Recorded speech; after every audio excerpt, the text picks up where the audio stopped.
Today we are diving into the script for POV Falling into Andromeda's Black Hole, a second-person narrative that guides the audience through the blinding core of the M31 galaxy straight to the edge of its central supermassive black hole. Streamlining the repetitive descriptions of the galactic core will significantly accelerate the narrative momentum and heighten the suspense of the approach. Yeah, getting right into it. The weakness here is really that the script just repeatedly cycles through this concept of the black hole being hidden behind a blinding glow. Exactly. I mean, the text states it's hidden in the very center of that glow. And then, shortly after, it notes it's impossible to see what's hiding in the middle. Right, and then it does it again. It finally mentions that the darkness is there, buried behind the glare. It's a lot of repetition. It is. And this repetition essentially stalls the forward movement of the point of view. Like, instead of pulling the audience faster toward the event horizon, the pacing just kind of idles in the bright core. Which completely diffuses the tension, right? Exactly. So the suggestion is to condense this approach through the star cluster into a single escalating crescendo. Oh, I like that. Yeah, one that aggressively contrasts the blinding light with the sudden, terrifying darkness of the event horizon. We really need to create a steeper, more relentless escalation of speed and danger here. Okay, so looking at concrete examples of how we actually implement this, we could merge the anchor of the galaxy concept and the target concept into one definitive statement. Yes, absolutely. And instead of repeatedly telling the viewer that the black hole is hiding, we can physically show the light getting unbearably dense. Right, until it just abruptly shears away to reveal that deep, dark oval. Exactly. Another really concrete example is to just completely cut the phrase, buried behind the glare like a missing piece of the universe. Yeah, just cut it entirely and move directly from that intense crowding of stars right into the violent reality of the accretion disk. But let me play devil's advocate for a second. If we remove all those repetitions, do we risk losing the sheer scale and the vast distance required to cross a galaxy's core? I mean, Andromeda is monstrously huge. It is huge, yeah. It's kind of like stretching a rubber band. If you pull it back too many times before snapping it, it actually loses its tension. Is that what's happening here with the text? That is a perfect analogy. When that rubber band loses its snap, it conveys stagnation instead of scale. Right. Because if you're writing a piece of hard science fiction or, a deeply immersive second-person narrative, the pacing of your words actually has to mirror the literal physics of the environment. Right, the words themselves have to move fast. Exactly.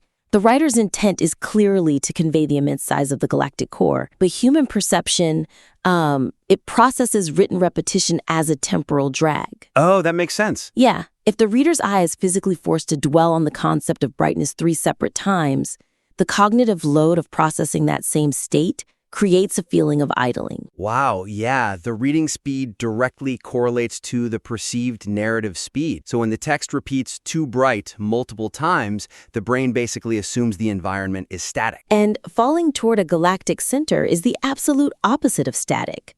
I mean, we have to consider the inverse square law of gravity. Right, the physics of it all. Exactly. As you get closer to a supermassive black hole, the gravitational pull increases exponentially. Therefore, the velocity of the point of view must increase exponentially too. The narrative momentum has to reflect that physics. Like as you cruise through the outer galaxy, sure, the descriptions can be expansive and slow. Yeah.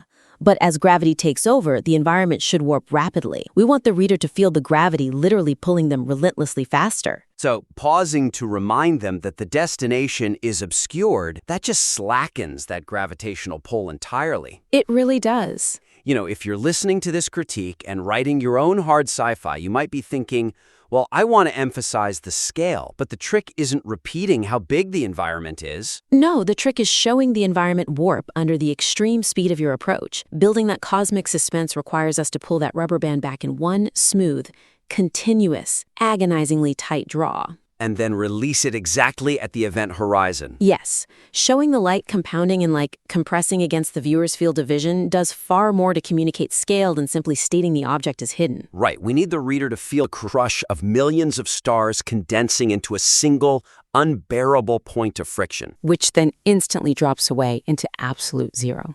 Exactly. So moving on, now that we've stripped away the repetitive descriptions and the reader is accelerating toward the black hole at breakneck speed, the writer's language has to keep up. It really does. Because when you are moving that fast, you just don't have time for vague terms.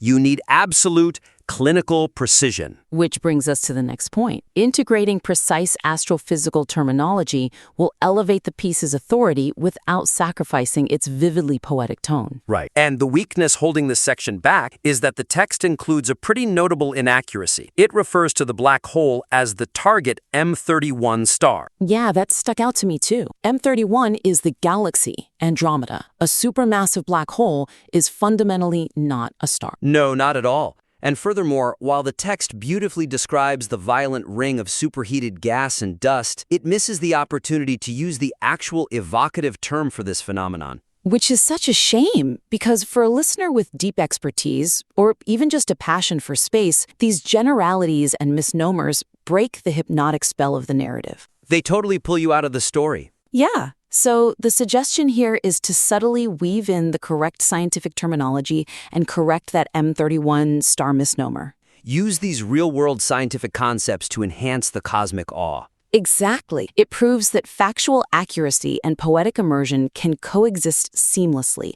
You don't have to choose one or the other. So a concrete example of making this adjustment would be replacing the phrase the target M31 star, the supermassive black hole, with a much sharper phrase, something like our target, the supermassive heart of M31. Oh, that sounds so much better. Right? Another concrete example is enhancing that ring of fire description by grounding it in reality. The script could read, this violent ring of gas and dust, the accretion disk, spins so fast it becomes a blinding ring of fire. Accretion disk, yes. It's honestly exactly like writing a medical thriller, you know? Using the actual clinical name of a chemical compound or a specific neurotoxin makes the poison feel far more dangerous than just calling it the glowing green liquid. I love that comparison. Right? The real science is inherently scarier because it implies a rigid set of unavoidable physical laws. Yeah, and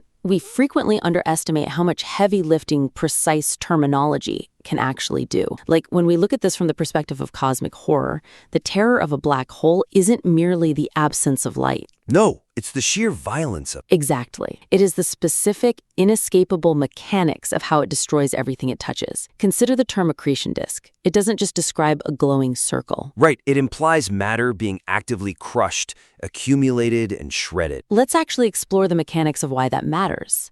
The gas and dust falling into a gravity well don't just drop straight down.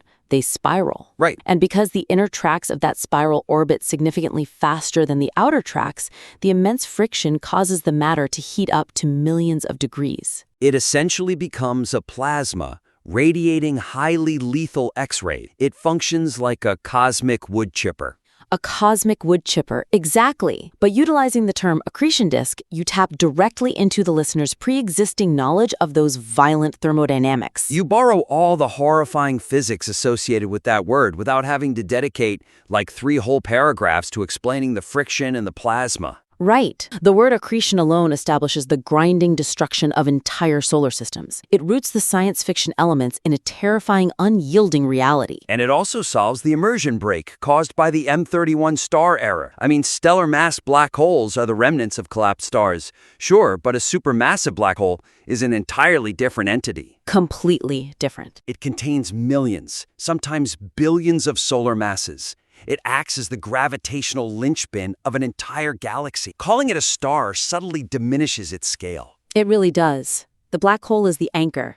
The stars are just the dust motes caught in its strain. Oh, that's a great way to put it. Thanks. You know, language shapes the perceived reality of the piece. When a listener who deeply understands astrophysics encounters a factual error in the middle of a really tense sequence, it reminds them they are reading a script. Right. The illusion shatters. And the authority of the narrative voice is compromised. By aligning the terminology with actual physics, the writer forces the reader to confront the reality of the scenario. Okay, so taking that scientifically accurate breakneck momentum all the way down the gravity well demands a climax that actually fulfills the massive physics-bending buildup we just established. Replacing the conventional signal loss trope at the climax with a sensory exploration of time dilation will provide a far more memorable and original ending. Let's unpack that. The weakness in the current climax is that after this incredible buildup describing light stretching into arcs and space literally warping, Yeah?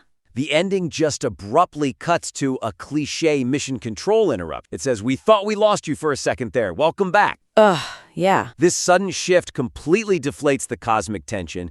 It breaks the deep point of view immersion and honestly relies on an overused sci-fi trope that undercuts all the grandeur of the preceding tech. It really does.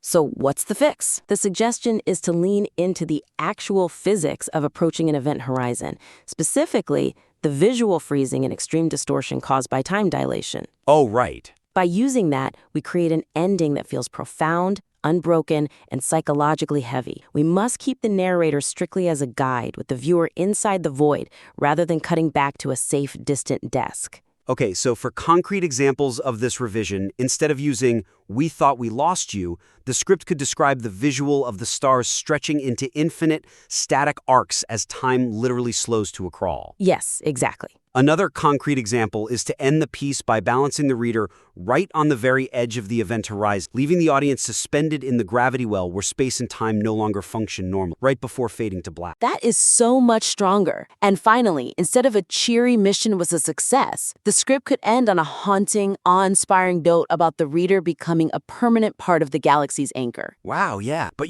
I have to ask, does ending on a technical glitch or a welcome back accidentally shift the genre away from cosmic awe and turn it into a found footage sci-fi piece?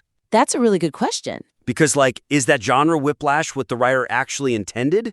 There's a chance they really wanted the stark contrast between the sublime terror of the black hole and the sterile, mundane relief of a mission control room. Well, if the intent is to produce a found footage-style narrative, then the entire preceding script needs a radical overhaul. It would need to sound much more like a clinical, technical readout rather than a piece of poetic second-person literature. Right. It would have to be consistent. Exactly. But assuming the primary goal is to maximize the impact of the black hole itself, that genre whiplash betrays the opening promise of the script. Yeah, because the narrative begins by making us feel the physical crush of countless stars and the blinding light. It promises a visceral encounter with the ultimate dark. So when the script pulls the ripcord and says, "Welcome back," it actively rescues the reader from the exact experience they showed up for in the first place. It totally frames the entire cosmic journey as just a turbulent plane ride. You hit a patch of rough air, the radio cuts out, and then you land safe. Yes, it reframes a scenario of cosmic terror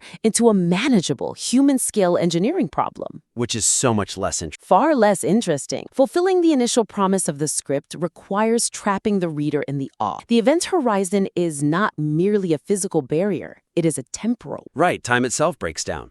This is why the physics of time dilation provides such a brilliant, organic narrative tool. As an object approaches an event horizon, the gravity approaches infinity. Space-time is warped so severely that the passage of time, relative to the outside universe, basically slows to a halt. So to fall into a black hole is to essentially watch the universe age and die behind you while you freeze in place. Exactly. The light from the outside universe struggles to climb out of the gravity well, becoming increasingly redshifted until it fades entirely. Wow. And to an outside observer, like a mission control room, the person falling in never actually crosses the horizon. They just freeze, slowly dimming into infrared and then nothingness. Exactly. And that's why the writer needs to decide whose perspective we are strictly anchored to. Because in a pure second-person narrative, the reader doesn't care about mission control. No, because mission control is thousands of years in the past by the time the reader actually hits the horizon. You don't need a cheap radio cutout to end the story. The universe itself provides the ultimate fade to black by literally freezing the light. By leaning into general relativity and time dilation, the narrative structure and the hard physics become one and the same. Exactly. The ultimate climax isn't a return to safety. It is an eternal stillness. When you replace a human-engineered radio glitch with the fundamental breaking of space-time, the ending carries a profound psychological weight. It really does. The psychological state of the reader is intrinsically linked to the physical reality of the anomaly. The fear of a black hole isn't just about being crushed physically. No, it is the existential dread of isolation. Escaping back to a desk with a cheery welcome back negates that isolation, leaving the audience suspended at the edge of the void, where time ceases to function, cements the narrative in their mind long after the script actually ends. That is perfectly said. So let's recap the actionable steps for this piece. Sounds good. First, Accelerate the narrative momentum by removing the repetitive descriptions of the hidden core, condensing the approach into a single relentless crescendo. Right. And second, elevate the script's authority by utilizing precise terminology like accretion disk and correcting the M31 star misnomer. And third, replace the cliché signal-lost ending with a visceral, physics-based climax rooted in the mechanics of time dilation. Absolutely. We want to thank the creator for submitting this highly ambitious and captivating piece. We warmly invite you to submit your revised draft or a totally new piece of work back to the critique for further exploration.